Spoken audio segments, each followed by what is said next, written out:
Can I make a lot of money in real estate? By the end of this video, you're going to learn 4 ways that you can make a lot of money in real estate, and one of them is really going to surprise you. Real estate is booming with opportunities today. Whether you have a lot of capital or little, whether you have great credit or no credit, or whether you just have the desire to succeed, there's a path in real estate for you. Ready to discover how to make your fortune in real estate? Watch through to the end. There are a lot of unconventional ways to make money in real estate. There's wholesaling. There's turning properties into cash machines with short-term rentals. And there's even a little niche that I found called overages that barely anybody even knows about. And in today's video, I'm going to show you how to make a lot of money in real estate using those methods and more.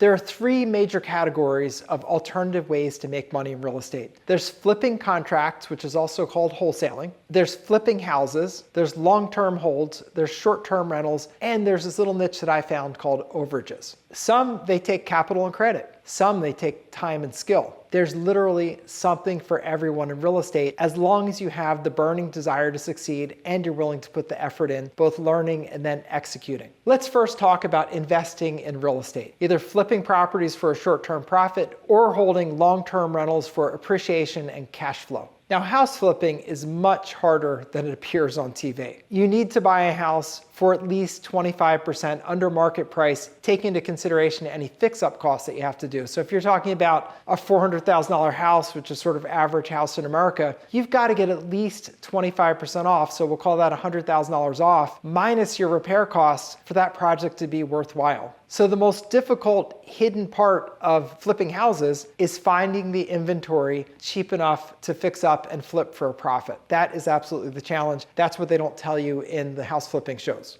And to win at that game, you're typically looking at alternative ways to acquire properties, such as tax foreclosure auctions, mortgage foreclosure auctions, pre-foreclosures. You're not going to get those kind of houses and deals through a realtor. You're going to have to work hard to source a lot of properties, to talk to a lot of sellers, and when you get one, be prepared to move immediately because those deals have plenty of people looking for them, and you need to put that under contract quickly and get to closing or you'll lose that deal. So house flipping, big challenge is finding houses. That takes a lot of work and a lot of effort. But if you can do it, if you figure out that part of the game, you can make a lot of money with it. And I love the business under those circumstances. Holding houses for long-term cash flow and appreciation is another way to approach this business. Now I like that business in an area that's growing in population. The reason is population corresponds directly to house prices. If you have a place where a lot of people are coming in, if you're anywhere in Florida, in Texas, Idaho, the states where people are coming into, any place people are coming into where the population is going up, that forces the house prices to rise. What you want to do as a landlord is get your hands on properties that you can rent out that will break even at first, and then let the market rise both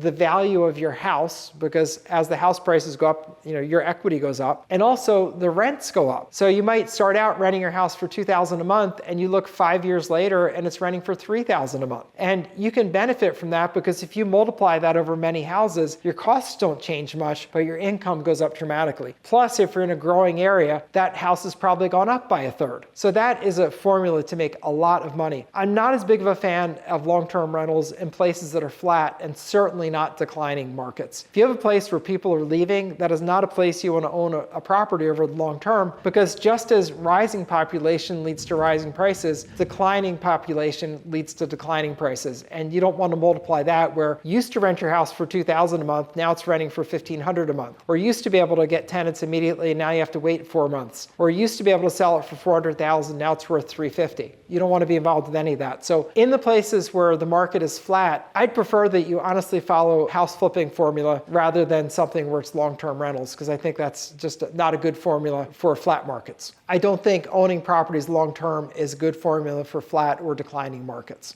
Also, if you're looking at rentals, please look in neighborhoods where they're good, solid neighborhoods, middle class or better, where you can attract good tenants with stable income and ability to pay. And don't get lured in by places that look like they're going to be great cash flow because you can buy a house so cheaply. You buy a house for $20,000 and it must cash flow. Look, if people don't want to live there and if you can't get stable renters, it's not really a good fit for a long-term hold. It's going to be full of headaches and full of difficulties, and I wouldn't do that. I also wouldn't try to flip properties where there's not a ready resale market. And a lot of times they're really rundown neighborhoods. It's just hard to sell properties. People don't qualify for credit. If they do qualify, they want nicer neighborhoods. So in what you would classically call, slumlording, I would steer clear of those. I know there's some people that love that. I don't. As an attorney, I've helped clients out, I've invested in areas like that, and it's just not a belief of mine that that's a good place to invest. Stick to your better neighborhoods, especially places that are going up, and that's going to be where your least headaches and most profits are. Now, there's a niche play that you can really do well with rental properties, and that's something called short-term rentals. Short-term rentals you would hear of as like Airbnb is one of the brand names for that. That's where you're renting the house out essentially by the day, almost like it's a hotel. And the magic is that the rents are so much higher. It's sort of like when you buy a single bottle of water, it may cost you $1, $2, or even $3 to buy, where if you go to Costco and buy the 24 pack, it probably costs you $6. So short-term rentals are the same kind of thing. If you had a house that rented for $2,000 a month, it might rent an Airbnb for $200 a day, which translates to $6,000 a month. If you rent it on Airbnb as short-term rental, even if you only rent it half the month, you're still making more money. That's $3,500 for the month rather than $2,000. So when you start multiplying that across your rental portfolio, short-term rentals can be wildly profitable. Now, what you want to look at with short-term rentals is this a good area for short-term rentals? And here's some things to think about. Number one, an area where families vacation is great. Lots of families would rather have the convenience of a house with a little yard,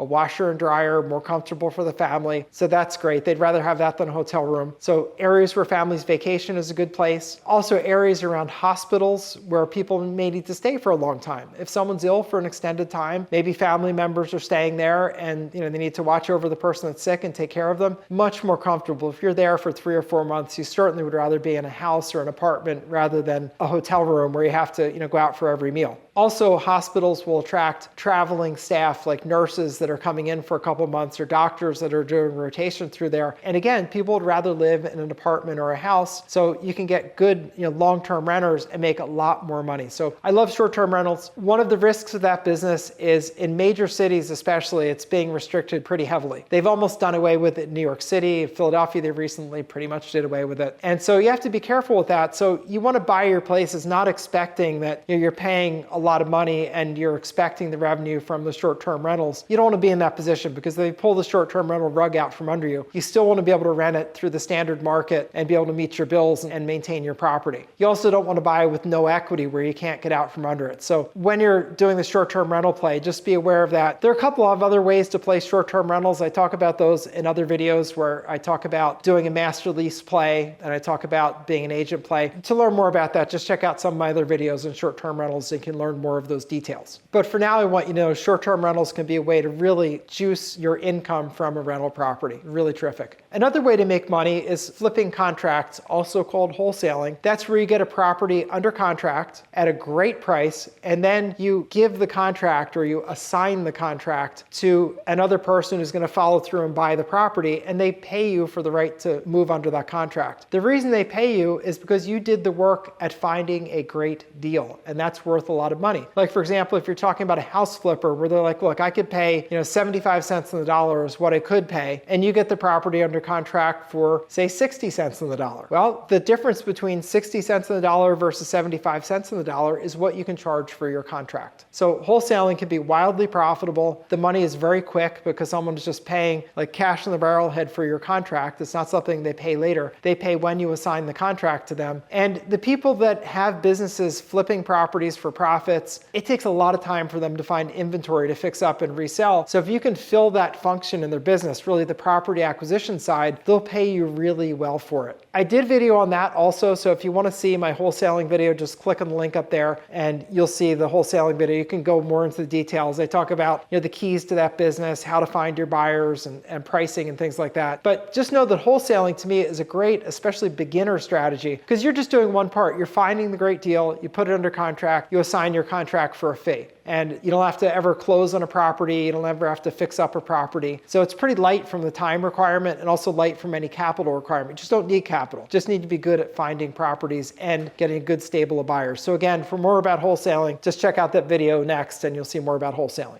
And the last niche play that I want to tell you about that is this little just hidden secret that people just don't know about is overages. This is a really fascinating business where you take advantage of the fact that bidders at mortgage foreclosure auctions and tax foreclosure auctions will pay far more than the debt to get their hands on the property because they're bidding based on what the property is worth. So let's just use some really easy math. Say you had a house that was worth $400,000 and it goes up for a mortgage foreclosure auction or a tax foreclosure auction. And let's say that they owed $300,000 on the mortgage for that property. Well, bidders are going to go there, and if that's a good property in a good neighborhood, they're probably going to pay 80 to 85 cents on the dollar for it. So that $400,000 property is probably going to go for between $320,000 and $350,000 because, as you can imagine, if someone can get $50,000 to $80,000 off on a nice property, they're in. They're excited about it. What happens at the sale? Property gets struck down for, say, $350,000. The mortgage company's owed $300,000. The mortgage company gets its $300,000, but the extra $50,000, that's not given to the mortgage company as a bonus. No, no, no. That money sits there waiting for the former owner to come up and request the money and make a formal written request for it. When and if they request that money, then they're going to get the $50,000. The problem is that most foreclosed homeowners have absolutely no idea that there could be any extra money, that they'd have any right to extra money. They have no idea. They're like, oh, the mortgage company sold my house, so they're thinking, of course, they keep the money because whoever sells it gets to keep the money. That's not accurate with respect to tax foreclosures or mortgage foreclosures. The foreclosing entity, whether it's your taxing authority or whether it's your mortgage company, they're entitled to get the amount they're owed. The rest of it can be claimed by the former owner. Really interesting business. Doesn't take any capital because you're really just getting the lists of monies that are being held. You're looking up the contact information for the people. You're giving them calls, see if they're interested in some help and getting their money. And super clean. You'll know from lists exactly how much money they're owed. Typically, we take 30 to 40% of the money that we manage to recover. So if you see a $30,000 overage, it's good for $10,000 to $15,000 in profit on your side. It's a really great business. You're helping people who lost everything. They're not going to get this money without you because so few people even know the money exists. So it's a super business for someone who wants both a business that you're helping people and where you're making great money doing it. And pretty easy, it can be done from home. It's a pretty straightforward business. It's one you can do by phone from home. You don't have to have an office or any expensive build out or anything like that. You can start out without any staff. So I really like the business. So if you want to learn more about the overages business, which is just a clean cash business, provide the service, get paid, move on. Really good little business. I recorded an intro to the overages business video. It's about 15 minutes. I go pretty deep into the business so you can understand it and get a feel for if that's for you. And if it's for you from there, I have some other free training that you can do so you can learn all the details of the business